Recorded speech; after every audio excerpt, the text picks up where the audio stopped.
I have decided that if I ever have to move to a different state, that I am going to choose a state that is covered by the Fifth Circuit Court of Appeals, because over the course of the last year or so, the Fifth Circuit has proved to me that they are based as fuck. We're talking about the Daniels case out of the Fifth Circuit Court of Appeals, Southern District of Mississippi, and this is a case that deals with firearms ownership prohibition as it relates to illicit substance abuse, as deemed by the powers that be. Now, I don't use this stuff. This is not something that touches me personally, and many of you likely are not touched by this issue. However, there are hundreds of thousands of people who are incarcerated on weapons charges that are there simply because they happen to be near a plant when it caught on fire.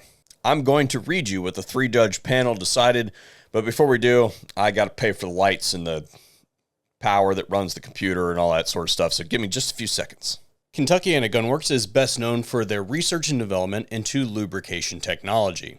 Their enhanced reliability oil is the product that I choose to use to keep my stuff running year-round, and they've also recently released their minimalist quick-released sling retainers. KGW offers VSO subscribers a discount, and you can find that information over at the affiliates page. Special thanks to them for making today's video possible. Throughout American history, laws have regulated the combination of guns and intoxicating substances. I'm going to stop there for a second. I am not advocating that someone who takes like hallucinogens or something like that should be able to be walking around and shooting at the pink elephants and other creatures that they see. All right, that's dangerous. However, what the Fifth Circuit says here, I think, is very important. But at no time in the 18th or 19th century did the government disarm individuals who used drugs or alcohol at one time from possessing guns at another. A few states banned carrying a weapon while actively under the influence, but those statutes did not emerge until well after the Civil War. The first federal law of its kind was enacted in 1968, nearly 2 centuries after the Second Amendment was adopted. What the court just said there is that it is legal to disarm somebody who is sloppy. Let's continue.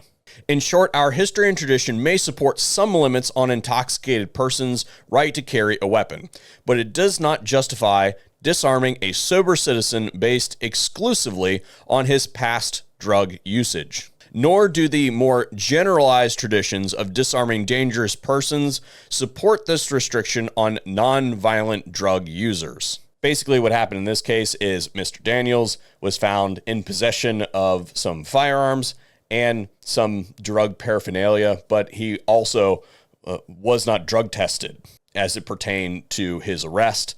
And he was convicted under Section 922G for violation of using a federally prohibited substances and owning firearms. As it applies to Daniels, then 922G3 violates the Second Amendment. We reverse the judgment of conviction and render a dismissal of the indictment.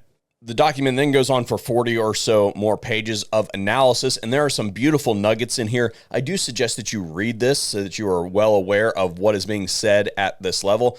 Obviously, we expect the government to appeal this decision, because why would they allow something like this to stand? But what's interesting about this is this case pits two leftist propaganda pieces against each other. On one side, we have the anti-gun movement, and on the other side, we have the pro-pot movement.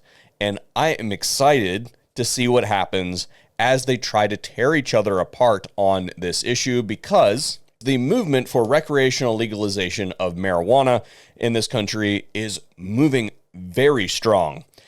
I would say that in my state, it is currently medically legal, but it is, I don't believe, recreationally legal at this point in time. But I would say that given the pace, even in a Republican or conservative, if you don't like the Republican term, I don't like the term, but the technical term is a Republican trifecta, where we hold both houses of government and the the governorship on a regular basis, as far as the conservatives are concerned. Even in a state like that, I think that within 5 years, this will be recreationally legal in my state.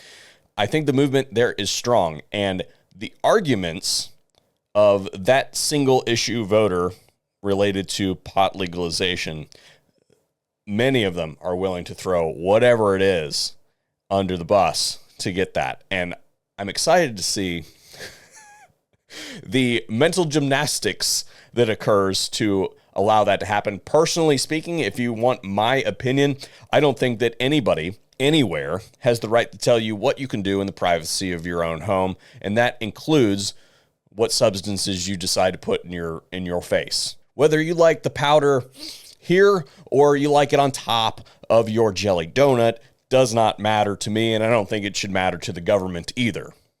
But, I digress. That's the news in the Second Amendment sphere. Thank you for joining us here today on the VSO Gun Channel, and I want to know what you think in the comment section down below. Thank you very much for watching.